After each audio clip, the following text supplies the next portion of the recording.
Broads Media. The Sixers are in third place in the Eastern Conference. At the time of this recording, they're a half game back from the second seed in the Eastern Conference. And basically, we're just going to backpack off of the last time we spoke about this team when all they were doing was putting together good wins, and then all most people were doing was bitching about Doc Rivers. This team is 16-4 in their last 20. James Harden and Joel Embiid are looking to be a special duo. Tyrese Maxey incorporating a new role off the bench, something that can help out the team. Oh, by the way, very big against the Clippers with the surge in that role. George Niang playing some beautiful ball.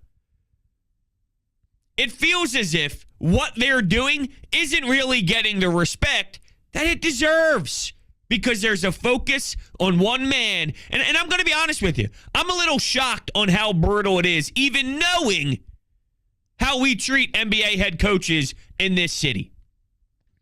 When warranted, I'll freak out at Doc Rivers. I'll freak out with the best of them. I went to the game against the Thunder. So this was before the West Coast swing. I was there. Here's your starting lineup. Matt Cord. We know how awesome and electric that is. Joel Embiid, right? Before you get to the players, your head coach, Doc Rivers, or is it after? I forget which one. I think it's before, right? Yeah, it's before, I think. Yeah, I think. Your head coach, Doc Rivers. Boo! Boo! Boo! They're third in the Eastern Conference. Oh, boo! Now, at the time, they weren't. But still, they were playing good enough basketball to get more respect than that. This is why it doesn't make sense. Because we are informed, and I even took some screenshots of some responses. Basically, I tweeted last night, 1 a.m., after that victory, Joel Embiid with a 40-plus.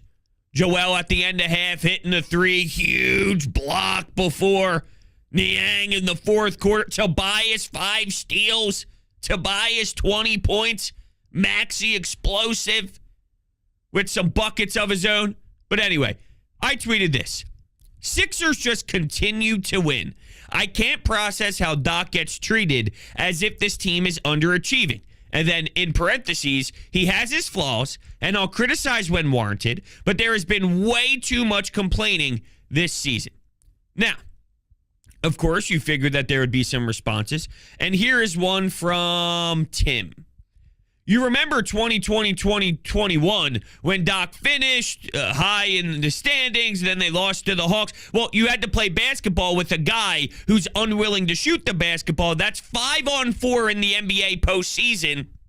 It's very difficult to win. That's a Ben Simmons. You lost because Ben Simmons is a fraud. You're not going to win NBA championships with frauds on your roster. And you're not getting a fraudulent version of James Harden. You're getting a special version, right? That game against Utah, Embiid gets 30, Harden gets 30 and 11. When you look at the game in LA, 24 and 13 for James Harden. He's getting Joel Embiid the rock in areas that Ben Simmons could never. He's a good passer. He's a good passer in the full court when the game's moving with high speed. That's not how it operates when the games matter most. Slow down. Can you get yourself some separation, your teammates some help? Well, James Harden does that with ease. With ease.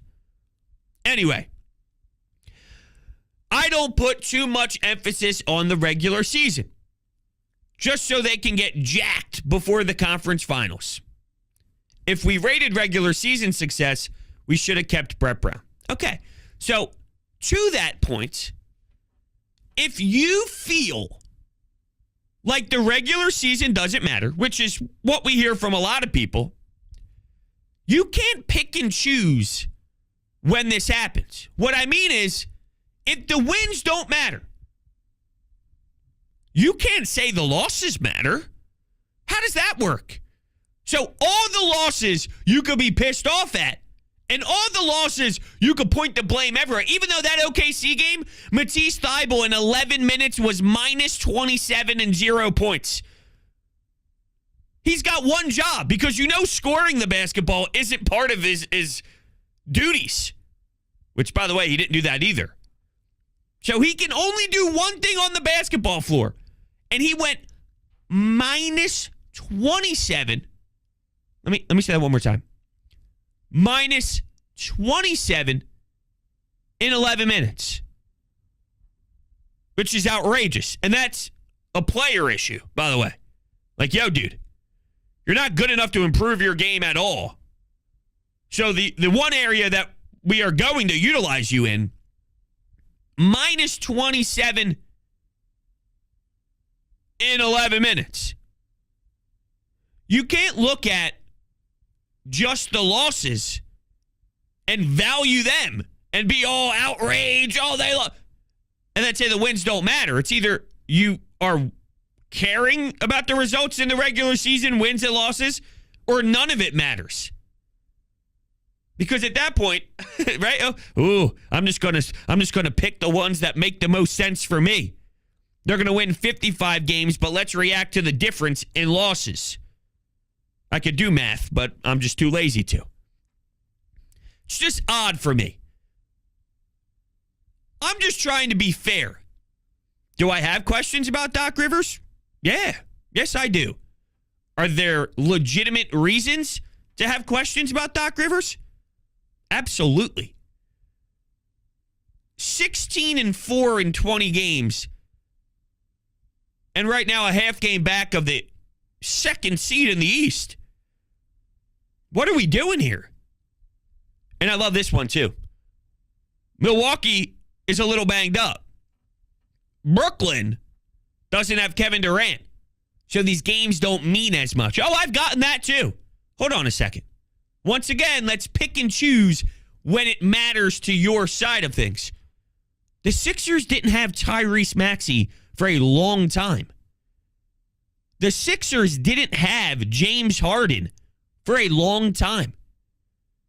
Do you see how ridiculous James Harden and Joel Embiid are together? You just weren't playing with that. And Embiid's doing everything. 40 plus, 38. Guy's outrageous. Doesn't make any sense what he's doing on a night-to-night basis.